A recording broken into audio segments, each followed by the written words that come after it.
Hello there everyone. Today I want to show you how to do a basic beaded Kumihimo braid using round beads in this case. And this is what it looks like. So this is just the example that I'll be showing you in the video, but it's more to show you the technique of how to add beads to a Kumihimo braid, because you can use many different sizes and types of beads. So if you want to learn how to do that, then stay tuned. And these are the things that you'll need. Now for this braid you'll need to use a round Kumihimo disc because we're making a round braid, and then you'll need some cord. In this case I'm using some s-lon cord, which is about 0.4mm. You can really use any cord or thread that you have. All you need to make sure is that they'll go through the beads, but I do really recommend this cord in general because it can go through most beads that you'll find, but also it's really strong, so it's going to be really long lasting and durable with your final pieces. And then the beads I'm using is some 4mm beads, or a 6/0 as well. And these are just some small seed beads. You can use many different types of beads and sizes as well for this. This is just to show the technique of how to add the beads. And then an optional extra are these bobbins. Now I don't normally use these when I just do braids with cord, but when I do it with beads I quite like using these. This is what they look like. And it's just an optional extra, you don't need to use them, but then if you do use them you'll obviously need one of these bobbins for each strand of cord that you use. So get your things together and then let's get started. So the first thing that we need to do is cut our cord. Now this is the s-lon cord that I'm using off of this reel, and I've already cut the lengths ready that I need. And what we're going to be doing in this case is an 8-strand braid that I'll be adding the beads to. So what I've cut is 4 lengths of 1 meter each. Now the reason for this is we're going to be doubling them over, which is then going to make 8 strands. And it's just a way I like to use this method when I'm adding beads. It's a bit more cost effective and less wastage and stuff. So I've cut my lengths off, I've gathered them at the end, and then I'm going to put both sides together and then find roughly about the middle, which is where my finger is, and then I'm going to keep a hold of that point and then use the 2 sides so all fall together as if it was one piece of cord, and then just make a simple, just a completely regular knot right around the middle, like so.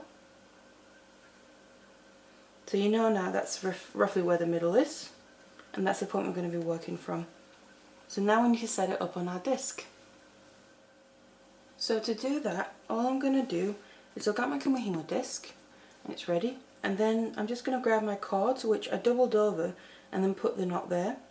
So that's going to be our midpoint, and we're just going to kind of put that through the middle and then just distribute the rest of my cords into the regular position for an 8-strand braid. So I'm going to put 2 at the top around the top dot, 2 on the side,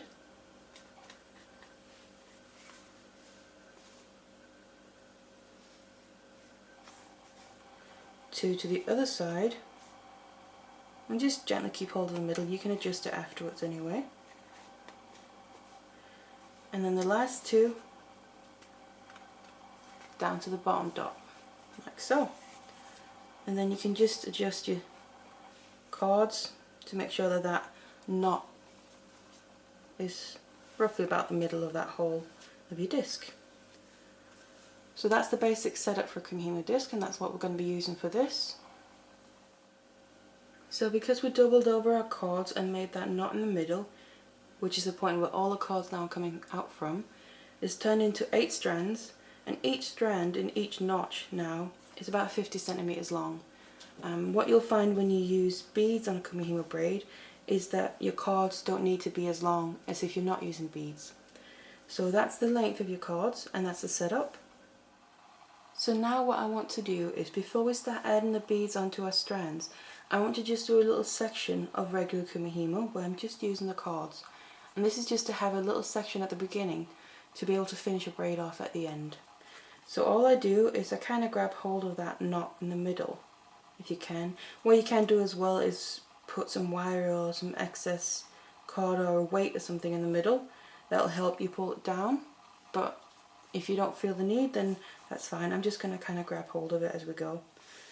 So I'm just going to start off with making the regular braid. I usually start from the top left and take it down, and then take the bottom right one up. And in the beginning it's going to look a little bit weird in the middle, but it's going to work out fine.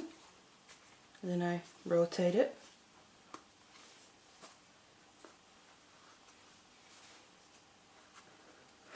And this is just working a very basic Kumihimo braid with 8 strands. So it's nothing special.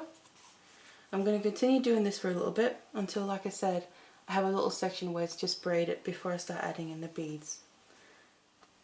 Now I've just finished braiding a little section. As you can see, it's just very little at the back. It's just enough for me to finish off at the end. I have maybe about a centimetre or so.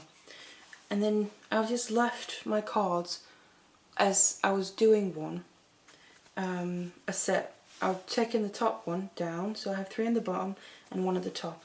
So my next one would be to take the bottom one up, but instead of doing that I'm just going to leave it, because now it's time to start adding in your beads.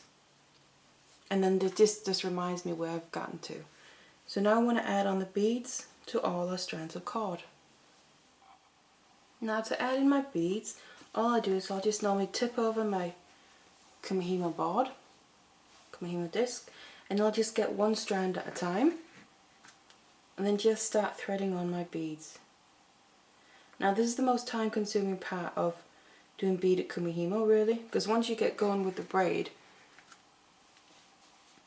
it actually goes fairly quick. Because especially as you think about it, the beads, they add that extra spacing in the braid. So once you have it all threaded on and you're making the braid, it actually goes quite quickly. So you just thread on your beads to each of these strands, and how many you do, it doesn't really matter, because if you haven't done enough you can always add more beads as you're doing the braid if you kind of run out but it's still not long enough. Or if you put too many on, you just don't use them all and you can take them off at the end. So just put a certain amount on, what you think you might need, and then you can always add or take off.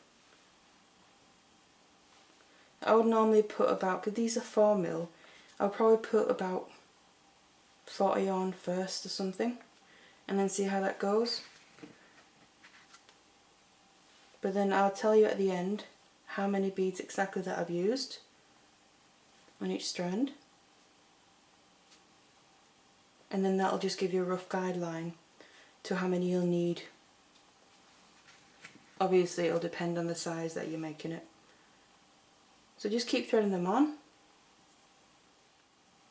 So I've now threaded on 40 beads on this strand, and I'll just show you how I normally finish it off to then be able to start using it. Now what I do is I've threaded them all on, and then towards the end of your length of cord I'll just make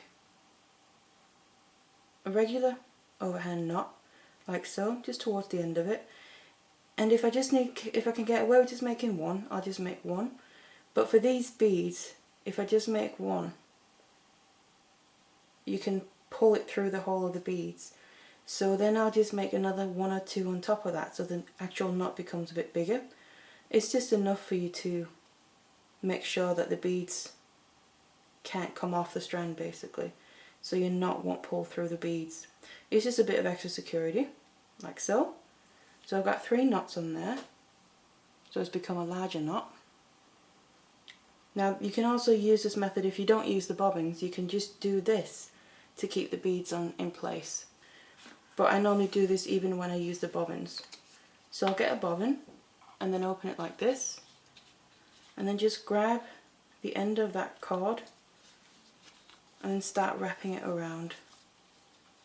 And then once I'm getting close to the beads, I'll close it up like so. And now that's nice and secure, it's not going to fall off, and it's going to hold my beads also in place, and it's going to be easy for me to then gradually release the cord as we go when you need to work a bit more with a longer length. But this prevents also, the bobbins help prevent tangling in that, and they're just nice and easy to work with when you're using beads especially. So that's how I'm going to do all my strands of cord. So go around, do them all, add beads to all of them, and I'll show you how we start making the braid with beads. So I've now added all my beads to all my strand and put on the bobbins on the end. So I can now turn this back around, and then I know where to start off from because I set these 3 cords. I started out a set, but then I didn't finish it, so I know this is my next one. And then you get all your strands for your beads and your bobbins. And now we want to start continuing the braid by adding in the beads. So the first thing I'm going to do, because we have the pair that I already started before, I'm just going to finish that before I add in my beads. So I take my bottom right and go up to my top left, because that's the way I work. And then I turn it like so, and now I'm going to start adding in the beads.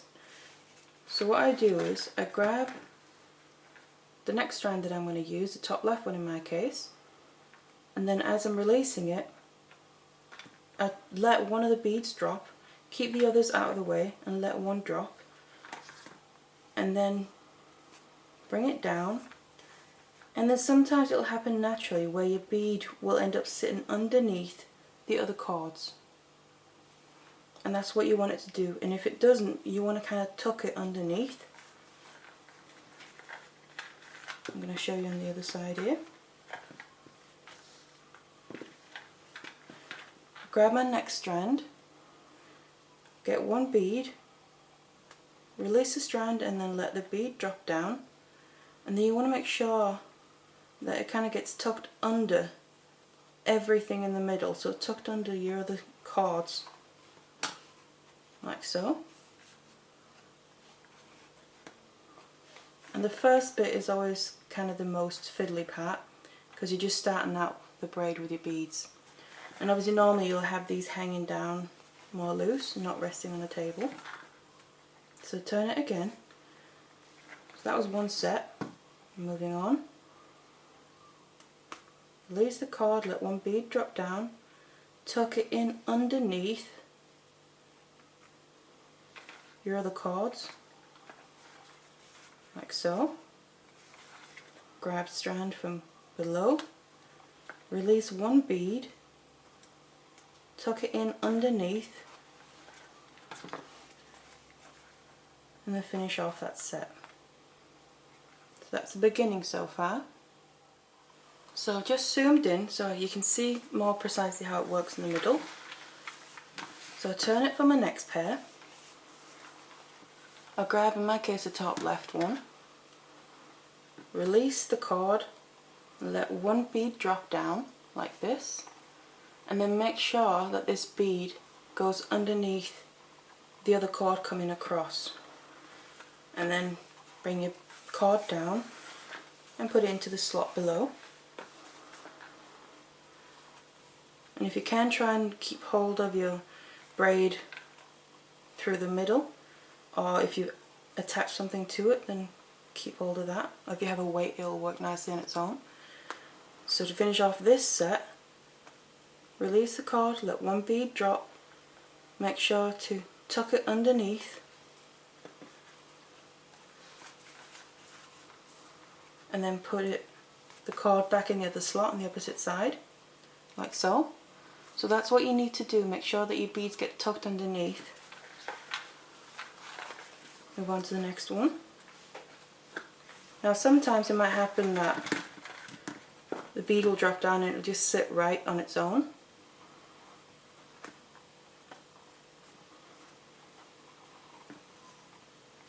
Like so. But as long as you just keep an eye on it as you're going throughout, because you just need to make sure that it's tucked in right underneath. And if it isn't, just give it a little nudge and it'll do it then. Like so.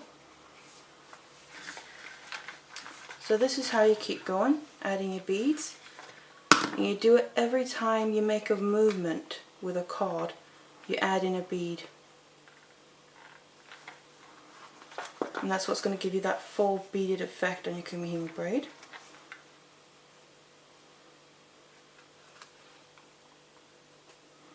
tuck it in, and then we're slowly starting to get what looks like beaded Kumihimo braid on the other side. But obviously you want to keep going.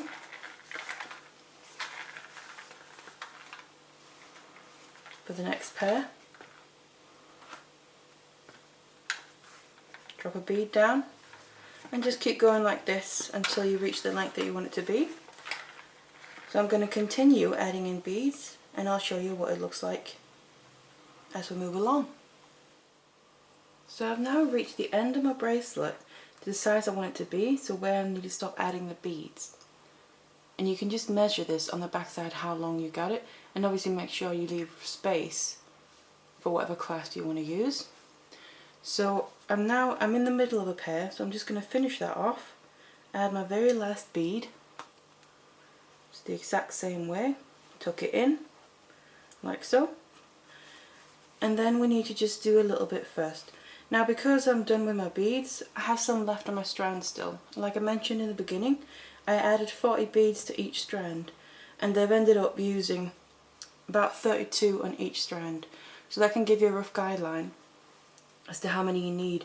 And these are obviously with the 4mm beads, so remember that it can be different, or will be different depending what materials you use. If you use larger or smaller beads, you'll need a different amount. But this can just be a rough guideline.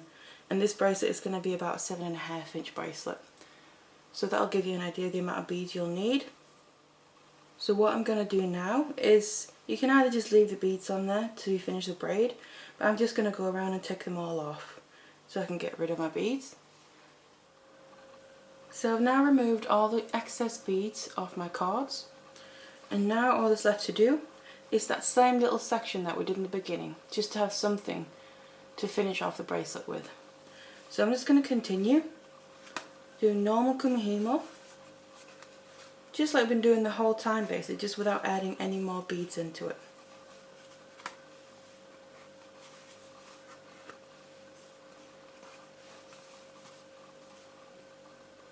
So you just go around like in normal 8-strand braid, and then what will happen is the center here, your cords will kind of naturally singe in to become that thinner part again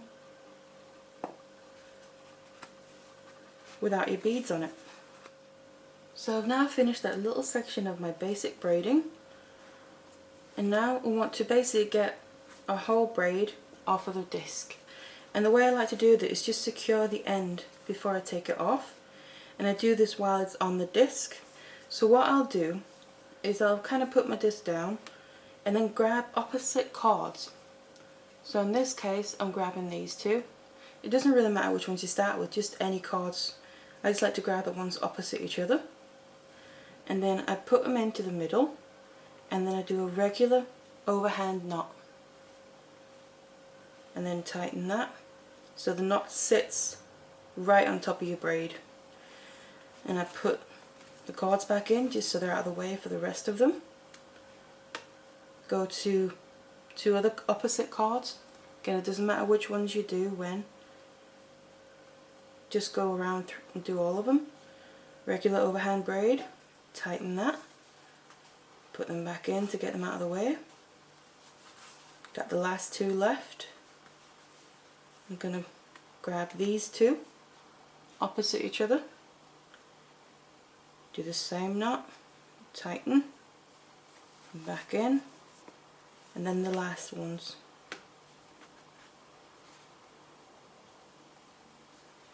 Like so. And then you can take all your cords off of the disc.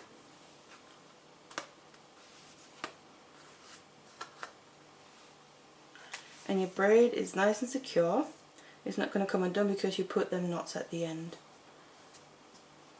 And there you have your finished braid with beads on. So all that's left to do now really is to finish off the ends so we can make it into a bracelet. So first I want you to just get rid of all this excess cord, because the other end is already neat because that's what we began from. So we just need to get rid of these so we can put some end caps on these. And the way I do that is I get out my glue, and I like to use E6000 for this because it's a really nice strong glue and also dries clear, so in case something spills out it still stays clear.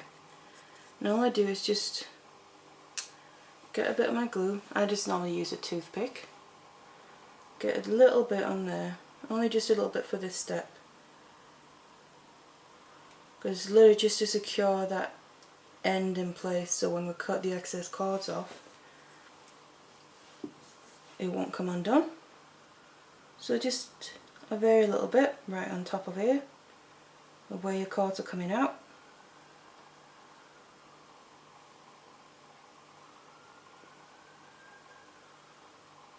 Something like this. And then you just want to leave this to dry,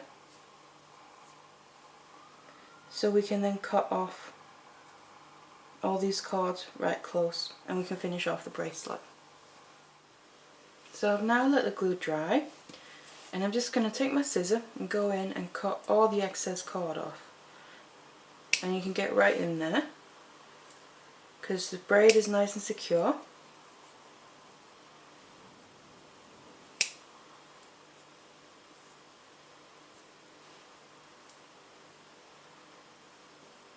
So this is just to get rid of it, so we can put our end caps on there. Like so. So you now have both ends pretty much the same. And now we need to put our end caps on. Now I've chosen to use these end caps, kind of bell-shaped ones.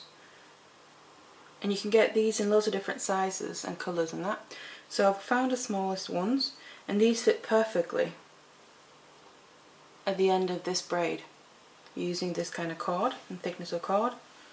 So I'm going to be using those, and what I'm going to be doing is, again, I'm going to get out my glue, the E6000. This is my preferred glue for this kind of work because it's so strong that I feel like it's more durable than most others, and you always want it to be as secure as possible. And all I do is get a little bit of glue out on my toothpick. Because these end caps are so small, you only need just a tiny little bit to get inside. You want to put your glue right in there and then swirl it around, basically, making sure you get it right down to the bottom but also up the sides of your end cap, because you want it all to grip onto your braid so it's nice and secure. And then you just get your end and just put it in there. And then I like to just kind of move it around a bit, making sure that it grabs onto all the sides and gets hold of all the glue. Like so. And then you obviously need to do the exact same thing on the other end. And then all you do is leave it to dry. Make sure you leave it long enough so you can't pull them off again. But once this glue is dry, it's really strong. And then all that's left to do is put on whatever findings you want to use in this little loop here that you got on your end caps. So that's how you make basic beaded Kumihimo braid using rounds. So it's really quite simple. If you know how to Kumihimo, you can definitely do it with beads as well. So I hope you enjoyed that, and thank you very much for watching. Hello there everyone. Today I want to show you how to make this button-up bracelet with beads. And this is what it looks like. So all these little knots are the individual button knots, and you just stack them on top of each other, and you can add beads as you would like. And I've also made the closure using the same knots, and it's adjustable.